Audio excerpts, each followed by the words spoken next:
Parrot TV, the voice for humanity. Hi, welcome to the New York Parrot Literary Corner. I am Dustin Pickering, your host and anchor. Today we have Linda Trott Dickman, who has been writing poetry since her first sleepaway camp experience when she was 10 years old. She is a recently retired school librarian. Linda is also the author of Robes, The Art of Being Covered, The Air That I Breathe, and Road Trip. Linda's poetry has been published online in several anthologies and international journals. She is the current coordinator of poetry for the Northport Arts Coalition in Northport, New York. Linda has been teaching poetry to children for over 35 years and leads a poetry workshop for adults at Samantha's Little Bit of Heaven Coffee House in East Northport, New York. Thanks for joining us today, Linda. How is your day going? My day is going great. I got out for a walk. I got to talk to my neighbors, and I got this lovely call from Rick asking me if I would be able to be a part of your show. Excellent. I appreciate you joining us today at such a short notice. We sometimes have trouble finding people, but we can always manage. So it's good that you joined us today, and hopefully have a lively discussion. So my first question regarding your initial experience with poetry at 10 years old, what were the circumstances that led to your writing it, and do you remember what it was about? My dad was on active duty in California at a Navy base it's a defunct Navy base, but it was Point Magoo in California on the coast. And I was going away to camp, and among the things we were supposed to bring was a marble notebook, and I wondered why. And when we got there, we were told we would have time to draw or write or what have you. And so I can remember sitting under a big old pine tree and starting to write poetry. I didn't know necessarily what I was doing, but I was having fun writing it.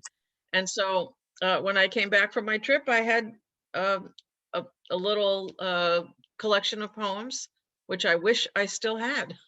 Things. So you wrote it, did you say you wrote an entire collection of poetry in that? Well, a collection for a 10-year-old, maybe probably 5 to 10 poems. That's a good first try. Yeah. Yeah. Must have been fun too. Did you feel catharsis, or how would you say your first experience as far as emotionally, how did that feel? Truthfully, what I remember is just feeling like it was what I was supposed to do. It was a part of me. And I probably had it in school. In fact, I'm sure I had it in school. I had to memorize poems in elementary school. So when we went to California, I already had a collection under my belt. And my father used to recite poetry at the dinner table all the time. Interesting. So I got Hiawatha and Paul Revere and the things that generation, I heard earlier about Joyce Kilmer's The Tree, all those things. My father recited all those things at the table. Interesting. So it was really just a part of your daily life, or you were accustomed to it, and so that you just went to it naturally, and you felt sort of like this was a calling for you at that point. It just felt like a natural part of my life. Interesting. And did you share the poems with anybody, or did you just keep them to yourself? Or well, I'm not quiet, so I probably shared them with everybody. Yeah, I imagine, hey, look, guys, I got poetry, Yeah, or hi, let me tell you my life story, Right. Excellent. That's how we have to be sometimes, the more we share our experiences, the better, I think, for people that are also experiencing those things. And it's a good way to relate to people and understanding them. And I think that's excellent. Poetry is phenomenal in that capacity of being able to instruct people. So you also have done some children's literature. Can you tell us a little bit about some of your books and your children's books you've written? Well, actually, I've written several, and the way they started was a teacher would come to me and say, Linda, do you have a book, a counting book for kindergarten on Thanksgiving? And I would rack my brain, find out when they needed it by, and if I didn't have in my collection what they needed, I wrote it. Same thing with Memorial Day. The teacher came in and said, I need something for little guys on Memorial Day. I don't need, a big explanation of the history of it. I just need something on Memorial Day. So I threw together a book. And then the one that's going to be published next, the one that's going to be actually published, by a legit publisher, not Mrs. Dickman sitting at the computer and throwing something together, is called Rattling the Slats. And it's about an aviatrix by the name of Eleanor Smith, who I met by phone when she was about 97 years old. She is the only woman who flew under all 4 East River bridges, the only human that ever flew under all 4 East River bridges in New York in 1928. Oh, wow. And she was a hot ticket. Lively personality as well as an adventurous sort of person. She was amazing. I mean, in fact, when I read her autobiography, that's where I got the title from, because she said she was going to rattle the slats of aviation, and she did. Her last test flight was at, I think, the age of 65 when she was working for the Navy. She was quite something else. Interesting. That's an interesting story. It's nice to have interesting people in your life who you can be inspired by, and you can, like you have a whole story here that you're about to release on, and publish about the person. And so it's interesting that when you have these connections with people, you can be inspired by them, and then in turn inspire other people. It's what a chain reacts. So that's fascinating. What led you to make that a children's book? Well, it started, it was the strangest thing. A publisher, a local publisher, because, okay, so I need to give you some backstory. Okay. The librarians in my district, we used to hold something called Authors Night, and we would get all the local authors, or at least a section of local authors, and have them come and talk about their books and set up a book fair for the kids. And the kids, it was free to come in, and the kids could go around and meet authors and either buy books or not, but they got a chance to meet real live authors. And so one of the publishers represented there sent me an email and said, I read your essay on Eleanor Smith, and I'd like to know if you'd write a book about her. I said, I've never written an essay on Eleanor Smith. I have no idea who she is. And sure, I'll write a book about her. So I spent a couple of years trying to write a book about her, and did the interview and did the hours of research and hours of going on eBay and picking up antique, ads of the time, and the Wheaties box that she was on. She was the first woman on the Wheaties box. I think it was in 1930. And I wrote, and then it died. The offer died. I don't even know what else died, but something died there. And I don't mean human, I mean just something died.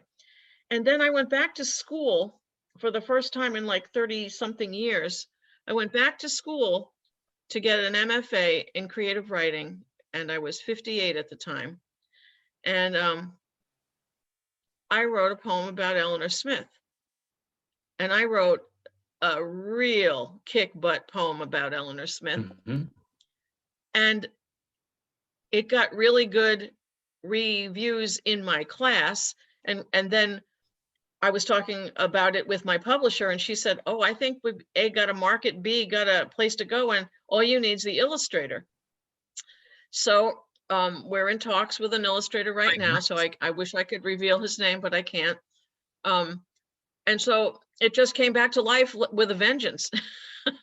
So I'm real excited about it. That's excellent. And it seems like it was sort of a happy accident in a way, that this publisher was like, hey, can you write this book on this person? And then it was like you hadn't really written anything already, so you did some background research and learned.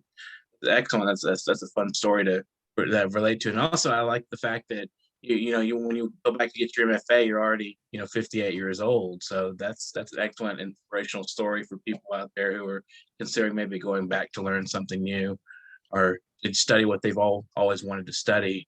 So I think there's never too late, never too young, Never too old, never too anything. yeah, as long as you're ticking, right? That's it. So do you find that you've done instruction for children as well as adults? Do you find that there is a difference in the way they learn or anything that you could compare with between the adults and the children that you teach? My blanket statement is this: everyone is a kid to me. I don't care if you're 105 or if you're 5. You're all students to me. And I don't mean I get up there and take out a magnifying glass. It's just that I observe people in the same way, no matter what capacity they are filling in my life. I notice if they're an introvert or an extrovert. I notice details about them. I listen to their speech patterns. I look at the way they interact with one another. And so what I notice about kids is that they are fearless and they will write anything and they will try anything in poetry, and adults are much more reticent to try something new. And they need such, not everyone, right, but they need such a blanket of acceptance, non-judgment, and then they will try. And that's what my adult students are more like. And they're such varied backgrounds, from completed high school to several degrees, and they come in on the same playing field. It's wonderful.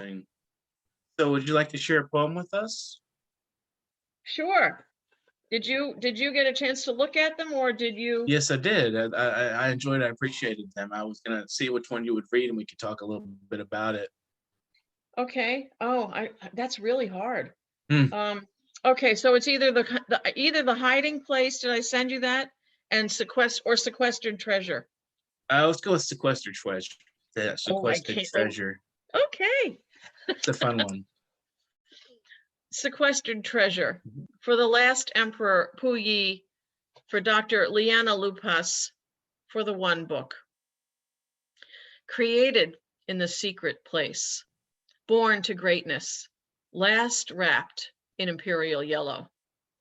So much busy, centuries of tradition to guide, to constrict. Oh, such loneliness, the forbidden city, a place of freedom where you were free to do anything but leave. A gift to you, hidden in the secret place. You who had so much gold surrounding this silver-covered testament. Used, abused by those around you, you who wanted to change the world, changed yourself, nearly losing your life. Set free in the end to come and go, and even to your childhood elevations. Your story, along with this gift, also hidden in history's turmoil, transported, unwrapped, caressed by loving hands, and shared in the light. Who are you speaking of? I mean, you dedicated it. It sounds like the 3 separate entities there. It's a story, and it starts with kids. Okay. So I'll try to give you bullet points. I ran a group at school called the Book Doctors. And we had a professional book repair man, Paul Ballard, who works for New York Book Repair, come in and instruct the kids and me in how to fix old books, new books, any books. And so one of the things we did was call the Museum of the Bible and the Arts, and they had a book repair area that they were willing to let us go in. So working in a public school, that was kind of interesting because we weren't going because of the Bible per se. We were going to see the collection of old books and the book repair area, which is why it was allowed, which I was very thankful for. So one of the books that was highlighted in that day was this very Bible, was this sterling silver cover. And it was 11 of the 12 apostles watching Jesus ascend. And I asked Dr. Liana Lupas, who was still alive and writing about and talking about Bibles, because she's like a world authority. I asked her about it, and she said, oh, it was given to him. Puyi, who was the last, literally the last emperor. And it was hidden during the time of revolution, and it emerged. I don't know when the museum acquired it, but the museum has now moved to another location.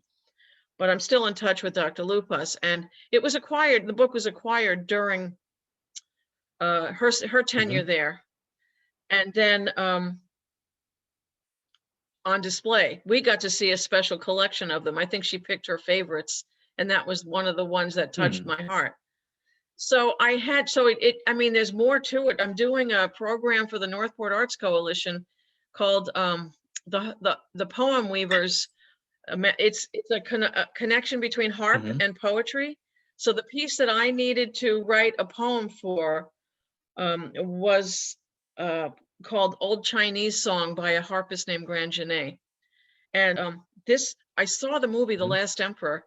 I was already attached to the old silver Bible, and this is what came out. The man and the Bible were both sequestered. He was literally the last emperor to wear imperial yellow before it was allowed to be worn by anyone else. And if you could have seen her face, Dustin, when she was holding this book, there was such an inner joy coming out of her. And that's what inspired me to write this. That's what because the piece of music is just beautiful. I could have written about, a tea garden or an Oriental, and I say Oriental because that was the word for the time, an Oriental time period. But this was poignant for me, and so I chose to do that.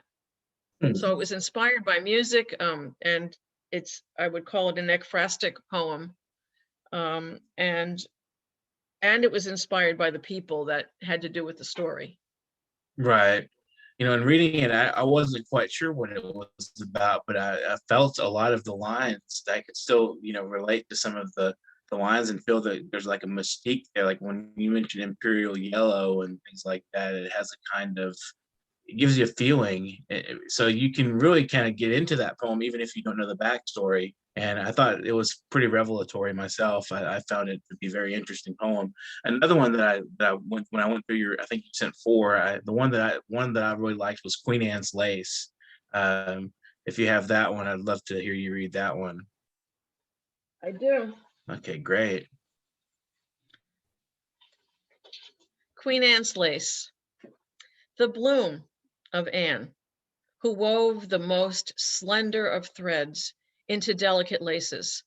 Her finger pricked. A single drop of blood fell, crimson on center. Such elegance in the breeze, happy to grow wherever it may, this faux carrot fit for a queen of the cinema, springs up independently like Hepburn, who berated any gardener for weeding it out. Quintessential Kate, young roots best for cooking. Popular wildflower of brides, echoing the sleeves' décolletage. Just as elegant in the wake of the ceremony, between my teeth on the floor of the bridal suite. Beautiful. Thank you. What I like about it is that it has there's the history behind the flower in that, but you make it a very deeply personal poem at the end. And I think one of the things that struck me is this very simple and elegant flower, a very simple thing, and you celebrate its beauty. But it comes from the historical to the personal, and also I think you can see like how almost eternal this natural, I guess you could say, emblem is to the person writing, or to the reader. It becomes an eternal emblem of sorts. It's a lovely poem. I appreciated that a lot. I enjoyed reading it and hearing it. You read it. Thank you. Let's see. When going back to the poetry and children's literature, do you ever find that? I mean, what drew you originally to children's literature? You talked a little bit about how you got involved in writing it, but what was your process like, and what, when as you were writing, what did you learn maybe about the human mind or anything, in writing children's literature? Did you have to transform the way you thought a little bit to write? You just asked so many questions at once. So I will try to give you the bullet points. Okay. Children's literature and poetry have something in common. Okay. The good ones have a lot to say with just a little space. The good ones appeal universally from children to their grandparents and their great-grandparents. Mm-hmm. The good ones use an economy of expression, but Mhm. it's got to be really important expression. So I noticed when I started out as a new children's librarian in the public library, when I was learning to be a librarian, that adults would come to the children's room to pick up a book on, let's say, a cardinal. Mm-hmm. And I would say, well, what brings you here? We have so many books in the adult section, and I don't need you to go to the adult section. I'm just curious. And they said, children's literature, whether it's fiction or nonfiction, always gets right to the point. Here's the picture, here's the photograph, here's the information, and this is what I want to do. I want to find out initially what I need now. And if I want more, then I know where to go to expand my knowledge. So I started to notice the books that mattered to me, the books that the kids asked for all the time. I started to notice what they had in common, and I started meeting authors like crazy, just because it's what you do. You go to these conferences and you get to meet all these authors and illustrators. And I saw what the good ones looked like. Mm-hmm. And they all had something in common. Nothing about a good book talks down to a kid. Right. And what I really, I'm going to use the nice word for it, resist in adult perception of children's literature, is that they call the books, oh, book, that's just a kiddie book. If you ever knew the work that went into just a kiddie book for people who are serious about what they're trying to do, Mhm.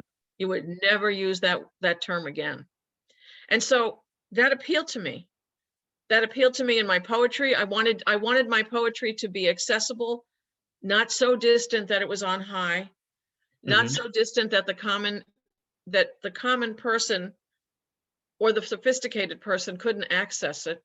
And I wanted it to be accessible from children to adult. Do I write adult things? Yes, I do. In fact, I have a whole collection of angry poems that I have my own rule about, and very few people have ever seen them. And I had a kid tell me, Mrs. Dickman, are you going to share an angry poem with us? And I said, I have a rule, Paul. My rule is I have to have forgiven the person before I can share the poem. So I finally was able to read one to the class, and he raises his hand and he says, you're safe. I don't understand a word of what you wrote, but I'm glad you could forgive them. Oh, And I just thought that was the best. that's very much in the child's imagination, I mean, they have a way of just like you're saying immediacy, straight to the point. Like I get it, but I don't get the poem, but I get the moral of the story. So that's interesting. That's an interesting story. I appreciate you sharing that. It's funny and it's charming. These young people, just the way they think. So They are so Mhm. sophisticated and Mhm. so beautiful and so That's honest. exactly it. I mean, just blunt, just straight into it. Right cut to the meat.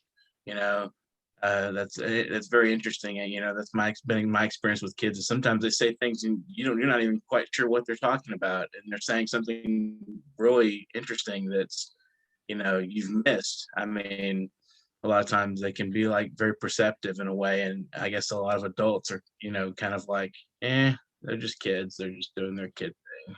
Well, it depends on the adult. Mm-hmm.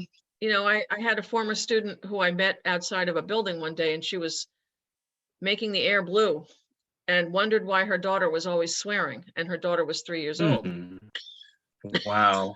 Gee, I wonder. Yeah, the pickup from the adults, of course. Yeah, so I mean, so anyway, carrying over to the children's Mhm. books, one of the things, another thing that makes a good book for me is if I can't Oh, predict the okay. ending. Okay, so if you've taken a beautiful fairy tale and you've gotten a new twist, awesome. If you've illustrated a fairy tale or a folk tale in such a way that the illustrations grab me, wonderful. But if you write a brand new story and I can't predict how it's going to end, you've got me. I've been reading kids' books for over 40 years. And so when I tell you, if you can surprise me, I'm going to buy your book. I like that aspect of books too. You don't want something that's too streamlined and uncreative and boring, and you've read it 100 times. It's like there's so much right now, so much literature, I guess you could say, being produced due to print on demand. It's like there's a lot of repetition, and it's kind of like hard to find stuff that has a lot of originality and spark to it. But I guess you read a lot, you'll find more than most people would find. Or if you ask the kids will always tell you, and so will some Mhm. adults. But I will also make one defensive remark about books that you can predict. And I got this from an ER nurse. I said to her, "You read a lot of romance novels." And she said, "I work in the ER where nothing is predictable. I like Hmm. knowing that on page 60, there's going to be sex. And on page 25, Mhm. 75, there's going to be this. I like knowing that this is going to happen in a certain order." So it has its place. Yeah. I'm just happy if you're reading it. What you're reading is up to you. But in terms of what appeals to me, I don't always go for predictable in my books.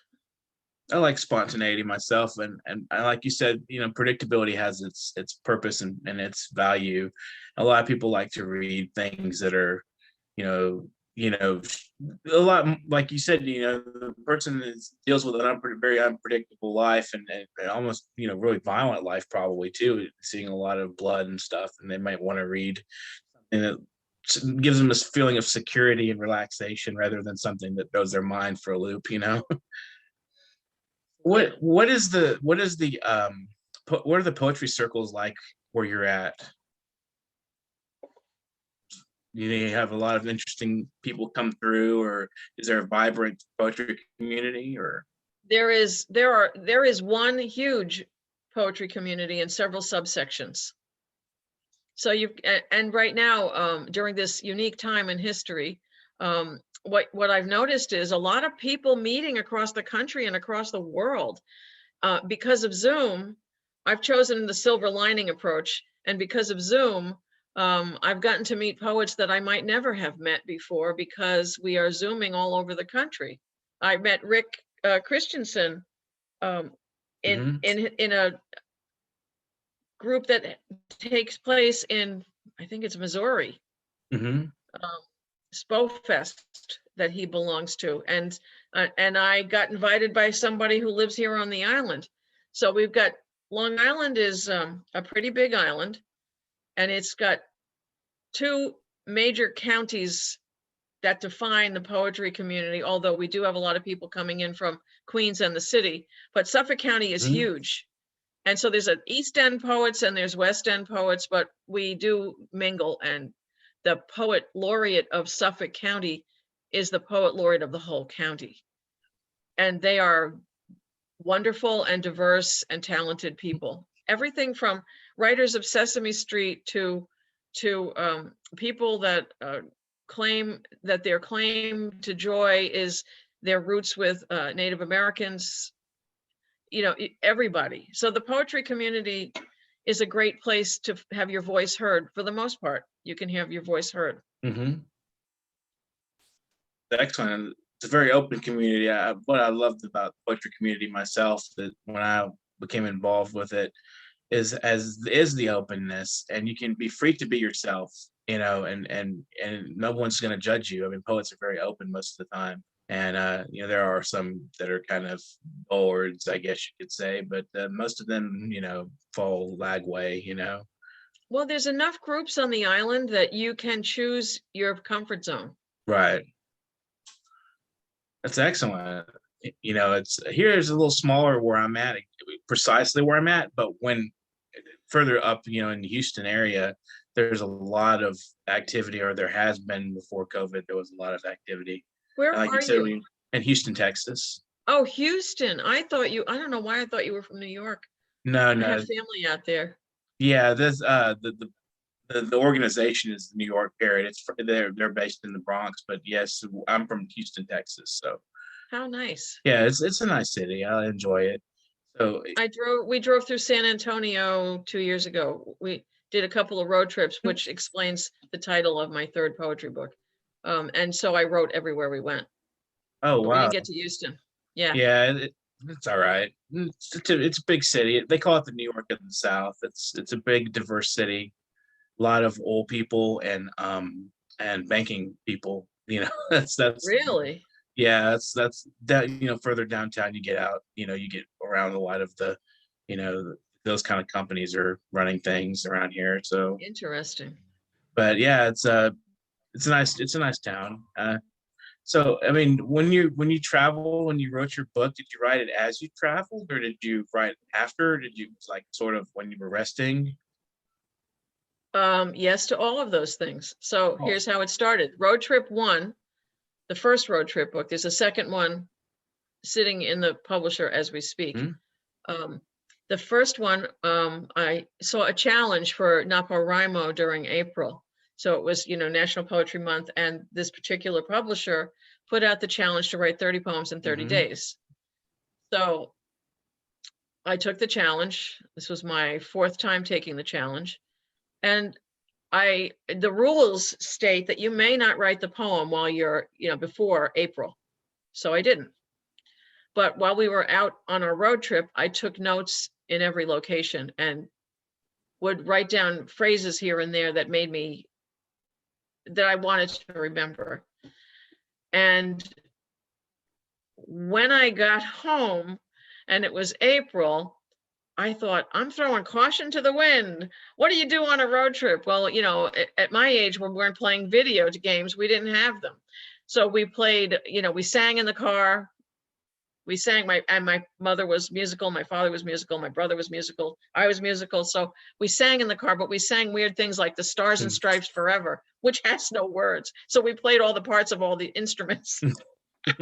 And then we sang. So everywhere we went, I thought of songs that went with the place. So we went to, I can't believe this, but we went to Winslow, Arizona, and I thought, this is exactly where the song took place. There's a place called Standing on the Corner Park, Hmm. you know, where the Eagles wrote, that's where they were when they wrote the song. Hmm.